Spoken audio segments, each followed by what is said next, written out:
Welcome to Michigan Firearms, full episodes of different things. This one happens to be that we're meeting with Arlan Meekhof today. Arlan Meekhof is our Senate Majority Leader for Michigan, and this is a brand new position. How are you, Arlan? Good. How are you? I'm doing great. I did a warm-up this morning on the outdoor show. Get primed up for getting out here and interviewing you. Great. I caught just the very last piece of it as I was getting up, so I did hear a little bit. You mean you don't set your alarm to the outdoor show? I didn't today. No, there are days I do.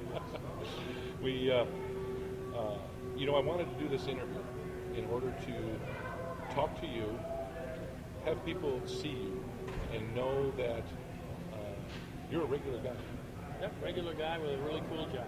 A really cool job, and it is. It's a really cool job, and we voted you to be there because we want you to do a really cool job. Do a really cool job. The thing is that I've found is a lot of the gun community doesn't really know who you are. They know you exist, and they're afraid to say things. They're afraid to call. They're afraid to talk to you, via email or phone calls to say, this is what I want to see. And if they're afraid to do that, these things just don't happen. So, in doing that, I kind of wanted to introduce you as the man, and then get into the Senate Majority Leader position and so on. So, I kind of would like to have you tell us a little bit about where you started in the political world. Certainly. Well, Tom, it started even way back when my kids were very small. I was on the school board at Brookfield Christian School. I was school board president. Did some very interesting things there to help move education forward and support private education. Yeah. And then I had some members from my church who were also sending their children, and they said I should do some more things with those skills, and I ran for township trustee. Okay. And won that in 1996, and then our supervisor left that position at Howell Township to run for an office, and then I assumed the township supervisor role there. I was in Howell Township for a number of years. And then in 2006, I ran for the House of Representatives following Barb Vanderbeek, and won that seat, and I served 4 years, or 2 terms there. Yep. And then as term limits go in Michigan, the previous senator, Senator Kuipers, was term limited, so I ran for Senate and won that seat in 2010, and was just reelected here in 2014. And I remember a year after you started as representative, in 2007, we started doing interviews on the outdoor show with you. And that's when we met.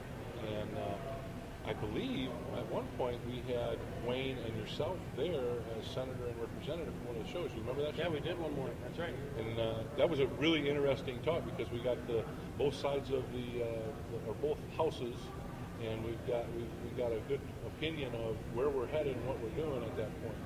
And that's where I think a lot of people miss out on the conversations with you. When they watch videos like this and they listen to what we have to say and what we're doing, they get more information. And I know that you're out there a lot in the public, and I just don't think people realize they can come and talk to you. Because do you plan to be at the Safari Club dinner again this year? I hope to. My son is also a wrestling coach in South Dakota, so we might be going out there. So, but I go to the Safari Club dinners. I'm a board member for MCGRO, Michigan Coalition of Responsible Gun Owners, and have regular contact with the folks from the NRA. But you're right, not often do folks come up and talk to me about gun issues, but they do know some about me that I carry. Personally, I carry myself.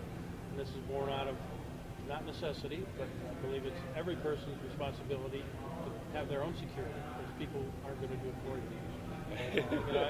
I say this, and I'm not joking or trying to be smart aleck or over the top about it, but I'm kind of important to my family, and they want me to be around. And given this job, and sometimes people don't like what I say or what I do. That's part of it, but I carried for a long time prior to that. And I'd grown up hunting and everything, BB guns all the way back to as young as I can remember. So my children, fun days. My children are instructed in the same way, and my grandchildren now are being instructed in the same way. Excellent. And with these great opportunities we have to talk about our rights, but they're balanced with our responsibilities. Definitely. And what I mean by that is wherever you have your firearm, it's your responsibility. Whether it's on your belt or in your gun cabinet or in your vehicle, wherever it is, you are responsible. And I try to stress those sides of it as much as I do the opportunity we have to have our rights. Well, you're welcome to quote me anytime. I dubbed it my own famous quote, and it's irresponsible exercise of our rights bodes ill toward all men. What I mean by that is when people are not following good practices, they're not trained properly, then when they make mistakes, it bodes ill toward the entire gun community. That would be correct. And I've been asked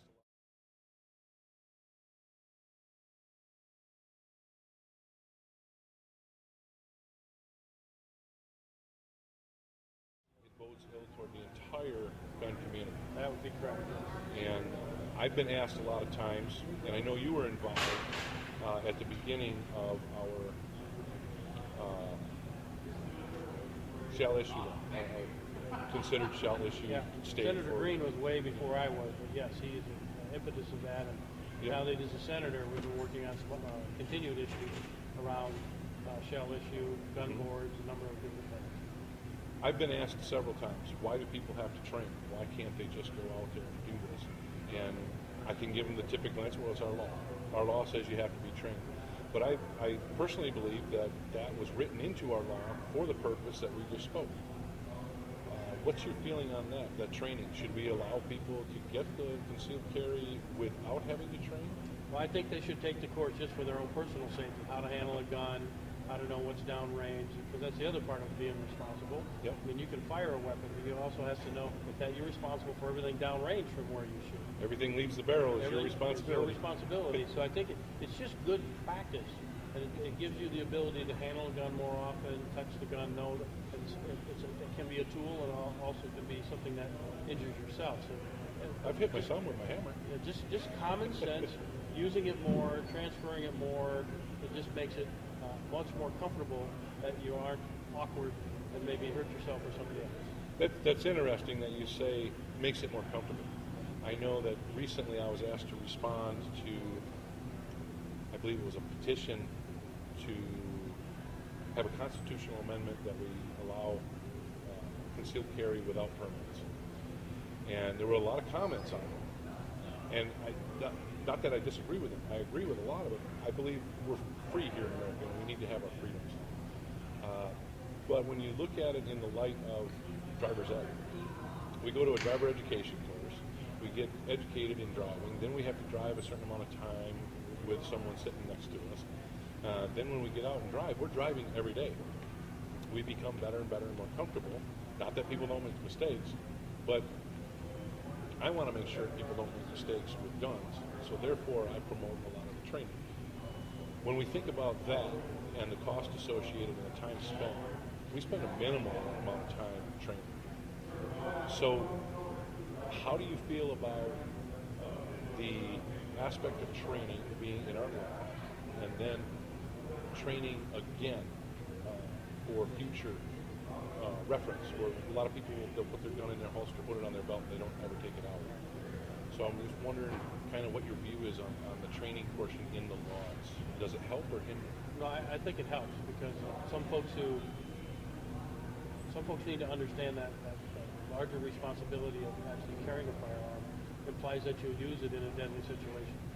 And I often say, and you and I have had this discussion, if you're going to take the training but you're not quite sure if you can defend yourself in a situation, don't carry it. Because it's very likely that a firearm will be used against you. Definitely. So the aspect of doing the training, I think, is very, very important. It gives people a realization of that responsibility. And then they get to decide. They still may take the training, but they may decide not to carry. And I think that's important. But also folks that do want to carry, then, if you are the best trained gun owners in America, let's say we have higher standards or we have better standards in a lot of states, isn't that better? I think to me it's better. It is. I think it is. Yes. Many people think I'm biased because we have Michigan Firearms and we train people, but we didn't start doing this so that we could lobby for more training or anything like that. We do it because we feel it's best for the people, and I think the same thing comes over to when you guys look at legislation, that what's best for the people is what's being written into the bills that go on the floor. Yeah. We take a lot of input from gun owners and gun groups and things like that on how we can do this in a responsible way. And you mentioned driver's training, and I think that's a good example, because 15 years ago when we actually changed the driver's training. Yes. It actually improved, and has improved safety, and has improved the lowering of accidents and crashes for our young people because they are better trained now. So I think that the example bodes well over both. It's not like when you and I started driving on the farm. That's right. Not like when we drive on the farm and did all those things. We were good when we hit the road because we were good on the two tracks. That's right. The other thing I'm kind of curious about, recently we had Senate Bill 789, Senate Bill 790. They were vetoed by the governor, and the opinions that I read, the NRA had the opinion that the governor was swayed by out-of-state groups that basically put out false statements. I don't know how to say it. I'm not quoting the NRA. I'm just trying to summarize what it was. And the issue of having a PPO, personal protection order against somebody, and they could get a gun or have a gun or get a CPL. I don't remember the exact verbiage on that. But that issue, was that a big issue in that bill, or was that a small issue? Well, again, we talked about growing up with guns and having the ability to hunt and do all those things. This governor has never had that. That's not in his background. Okay, so he listens very carefully to state police and others, but it's curious that that issue never came up in any of the hours of Senate hearings or House hearings that we had on these bills. It never came up. That was part of the NRA's thing. Yeah, but afterwards it came up. Now, I'm not saying the governor's right or wrong. I disagree with him on why he vetoed it. Okay. And whether it was from the media or not, it was an added issue that was so minuscule, and somebody who would have gotten a gun permit after having issued a PPO would have had to gone through a judge. It really makes it very, very minimal that it would have ever happened. That's my understanding. Now, to correct that, we said, all right, Governor, we'll send you everything and put some language in there that takes care of that and removes that, and that's now Senate Bill 34. And as we're taping this, what's it, January 31? January 31 right now. Somewhere in the first 2 weeks of February, Senate Bill 34 will be going through the Senate and the House and on its way to the governor. Because that right now is in committee, yes? Yes, it just got assigned to committee. Yeah, that was Monday or Tuesday. 34, 35 got assigned to committee, and that's going to happen in the next 2 weeks. Yeah, it's in Senate Judiciary. Senator Jones will be voting them out if he hasn't already. He may have already. I didn't check how things came out of committee. So it will be on the Senate floor very shortly. Yeah, because we're on Saturday. Monday workday will come. Yes. We all need to take a break. In regards to how that occurred, whether it did or didn't affect Senate Bill 789 and 790, did or does the media play a significant role in the decisions of our senators and representatives? It does, but I'll tell you what has more influence is when people write, send an email, and the best ones I usually get are somebody who will say, I don't like this issue, this is a problem. Yes. Then they provide a solution. See that? A lot of people can complain. Yes. The really smart people will send a solution and say, have you thought of this? Or has this been considered? And I think that to those folks I say kudos and thanks a lot, because I get more of that. As I mentioned stuff like this when I'm out publicly and they have an issue, I said, well, great, here's my card. Yep. Email me the solution as well, and then we'll take a look at it. What do you think the solution should be? And then it's like, what's the famous phrase? The monkey isn't on my shoulder. Right. I do want to solve the problem, but I really like to know from you, the layman, and then from folks that are either in an industry or something that's associated with the issue, they have a solution, and that's helpful. Yeah. So if we have a complaint about something, or we don't like something that's going on, the main thing or the key thing to do here is to contact your senator, your representative. Of course, if you're in the 30th district, Arlan's the man you're going to contact. But when you contact them and say, I don't like this, if you have a solution to the problem, it helps our senators and representatives to bring forth bills and other things that will cure our problems in our society and other things to do with our laws. So keep that in mind. When you want to complain about something, complain with care. I don't know how to say that. I'll go back to your analysis of driver's training. Uh-huh. The insurance industry came to the legislature and said, look, here's our highest cost in insurance. It's young people and their accidents. We Yes. suggest that you do more training and more hours of training and more road time and do all these things, and we believe it's going to reduce our costs, make people safer, save lives, and the result of what they suggested is actually true. Yeah, and in the big picture, or the scope of things, yes, we pay more for the driver's ed, but in the end, we're paying less for the insurance. And when I look at it in that respect, I look at I got to send my kids to driver's ed, and then I look at, but I'm saving in the long run.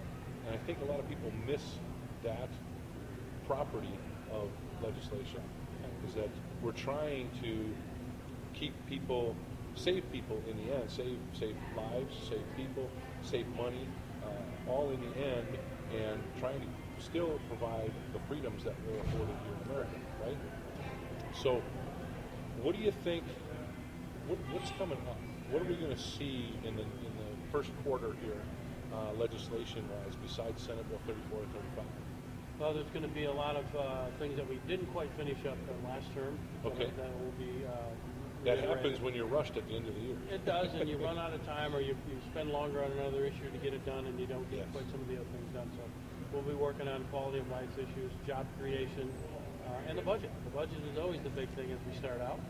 And as we're taping this, there's some issues around tax credits that were issued from 2009 that have a big impact on the budget. And how I listened to a thing on the radio about that. Wow. Very, very challenging, because in 2009 when they were issued, it was thought to be some pretty good policy, because remember in 2009, Michigan was in free fall. Yes. And there were people leaving the state for better opportunities, and so public policy thought to be good then is not so good right now if you figure it out. It's actually good for the folks who made those deals. But it does cause us to look at how we're going to do incentivizing businesses, and what's the best way to do it. Now, to give this governor a lot of credit, again, he stopped the mega credit when he came in office. So we're not doing that anymore. Right. We're going to go through appropriations. If we're going to attract a business, we want all this stuff to be up front so people know what it is, and we've done that. Is it fair to say he's taken the position of the governor and he's treated it like a CEO? He tries to run our state more like a business. That would be correct. I mean, he sees a numbers problem and he solves it with a numbers issue. He just figures it out. And any successful business has always been a numbers issue. And with the numbers issue being solved, that's when things are a success. So, because he does this in such a business-like manner, does that help to reduce those personal feelings that cause people to make decisions? I know it's tough when you're a senator or you're a representative. You have to set aside personal feelings and say, okay, what do my constituents want, and what is best for Michigan? But do personal feelings get in the way sometimes for senators and representatives? I think a fair example is I'm pro-life, I'm pro-Second Amendment, I'm very conservative in my thought process, and I have to. Those are the things on my window that I take in information and put out information. Those are my filters, if you will.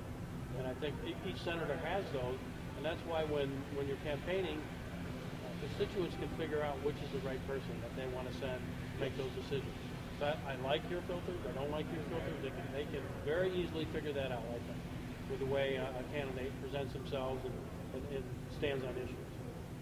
So personal feelings, yes, they do come into it, but we have the umbrella of we have to do the best thing for 10 million people, or the most of 10 million people that we can.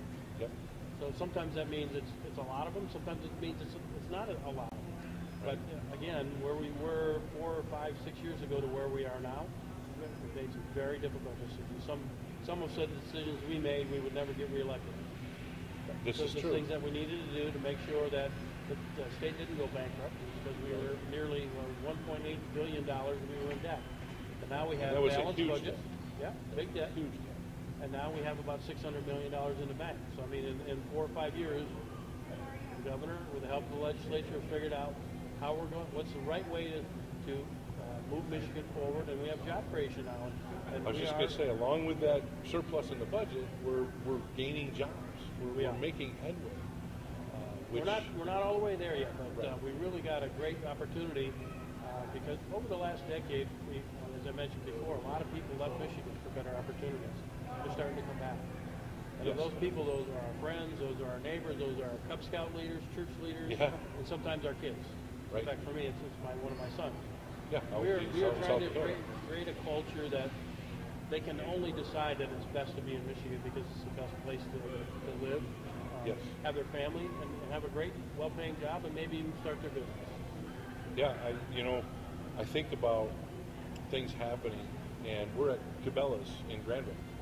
And to get Cabela's here, I remember it was kind of a fight, actually. We wanted to get them, Walker was the first location. Correct. And that didn't pan out. And a lot of that had to do with our economic position at the time. If I They remember. didn't think they could put in a store and support it, Yeah. that there would be enough sales to support a And store at that just time. down the road, end up in Granville. But it's because we started to revive, we started to come back, and because of that, Cabela's said, you know what, we have a market here. And we're very thankful to Cabela's in Granville for allowing us to be here and interview Arlan, because this is a great atmosphere. I love this place. That's a great store. I visit here often. My credit card shows it. and I'm sure they appreciate it. I'm sure they appreciate it too. But, okay, along with all of those issues and things that we're talking about, one other issue that I'd like to know, for my knowing and for the people viewing our channel here, will items from Senate Bill 59, which was vetoed following the Sandy Hook, line item vetoed following Sandy Hook shooting, will there be items from that? There has been items from that, the ones that weren't line item vetoed in the first place, and then there's been other ones that came back. Will there be a bill, you think, that comes about in 2015, whereas people can become better trained and then be allowed to carry concealed in those places that we can now carry open with a concealed pistol license, such as, let's just take, for example, going into your school. Now, I know that's a big issue. And Stadium or something. Yeah, but you can open carry with your concealed pistol license, which then raises thoughts, raises eyebrows, raises question, is this person okay? But if it's concealed, it seems it'd be a better situation that we can still be afforded our freedom, carry our gun, we can conceal it so we don't have people raising eyebrows and asking questions. Will anything like that come back to the floor in either the House or the Senate during this quarter, next quarter, or 2015 all in all? You mentioned Senate Bill 59 that the governor basically line itemed everything out. Yep. Literally got on his desk the day after Sandy Hook happened. So it was coincident, not coincidence, whatever you want to say. I understand his apprehension. Yes. Again, not having grown up like you and I in shooting sports Yep. and hunting and things like that, I understand his concern there. I've asked Senator Green to take a long, hard look at this again. We do have, I think, in our nation and in our state, target-rich environments for people who think they can just go anywhere and there will be no resistance. Right. And do bad things. Yeah, and we don't want people doing bad things. We don't want people doing bad things. You know, it's interesting. People will go to a place where they think there's no resistance and do bad things. But they don't go to a donut shop. I've never seen a mass shooting on a shooting range. Or a shooting range, or I've never seen a mass shooting at a Cabela's or any of those types of things or a donut shop where there could be police officers and other things. They just don't go there. I almost missed the donut shop thing for the cops. Yeah, I had to add it for you so you make sure you got it in there. But well, with so many friends that are police officers, that's funny to me. So my point to Senator Green and to your viewers is, if we can find a way to take those issues away from people who want to do our children harm or other people harm. We want to provide a way for them to think differently about doing it, because if there is some resistance or a chance that there's resistance there, we want them to think twice about it and not want to do that. And I think the freedom that we have also then, as I talked about responsibility, is when a school encounters someone, even though they are within their lawful rights, carrying openly, the school is mandated and by law to lock down. Yes. That they're supposed to do, and they will do that, regardless if the person is properly carrying on. Because a school doesn't ask people, are you doing this correctly? Well, they don't have time or the wherewithal to do that. And again, the responsibility is you got people that are not clear-stated as maybe your viewers and we are, of what the safety is and how you're handling and who you are and Yes. why you can do that. So if we find some way to allow you to be trained at a higher level, even as high as maybe a state police officer, in the use of firearms and how many times you shoot and how you practice and all of those things, if that training is at a higher level and you are allowed to carry concealed in some of those areas, I think that deters people who have bad thoughts about doing things in an area where they think there's no resistance. Oh, most definitely. I mean, you've seen the major networks, the programs that are informational, go into prisons and other things and ask the questions of the bad guys. Would they, if there's a chance that they're going to receive resistance, would they do what they did? Well, no. They look for a victim. They're looking for victims. They're looking for. They're not looking for a challenge. They're not looking for any resistance. They want it to be easy. I guess they wouldn't lead a life of crime if they weren't looking for the easiest way. That's probably true. So in terms of timeline, I don't know exactly because this is going to develop over probably this first year. How we can do it. We have 40-some new members in the House as well. We have to, and I don't know their background, and if this is going to be something they understand, or we have to educate them and do some things. Senator Green is our point person on almost all gun-related issues. He's the point man. He's the point man, and I make sure that we have these ideas going to him, his committee, and his staff because he's been handling these since he was in the House back in the early 90s. So yes, we're going to make a very, very good effort to make sure we can have our rights exercised as well as being responsible and protecting citizens and allowing us to protect ourselves. And that's what we're looking for. As far as the gun community, as far as my opinion and speaking for many of the folks that I talk to, we're looking for that freedom to be able to protect ourselves, which, and not to take anything away from the actual pro-life term, it's pro-life, allowing people to protect their lives. I think that's pro-life as well. So there's two aspects to it. But that's, again, my opinion. So with that, I think that if we could get you back again sometime to talk a little bit more when we see some new legislation and stuff to inform people what's happening, I think it would be really great. Yeah, I'm happy to do that, although my wife's not so happy I'm at Cabela's with a credit card again. So, but we'll figure it out. If they're happy, I'm here again. Well, I thank you for coming in on a Saturday morning to meet with us and taking the time out of your schedule because I know you have a pretty busy schedule, especially becoming Senate Majority Leader. And maybe next time we'll talk a little bit about what that job really entails. Certainly. Because I know you're still you're getting in there, getting your feet wet yet. As far as the whole thing goes as Senate Majority Leader, and hopefully, and I'm pretty sure you'll probably do the same. I never get any further than ankle deep with anything, and that's because I always jump in head first. Okay. Well said. Well said. So, anyway, thank you for checking out Michigan Firearms YouTube channel. Thank you for checking out our interview with Arlan Meekhof here at Cabela's in Granville, Michigan. And we will talk to you guys next time here on the My Firearms GTS YouTube channel.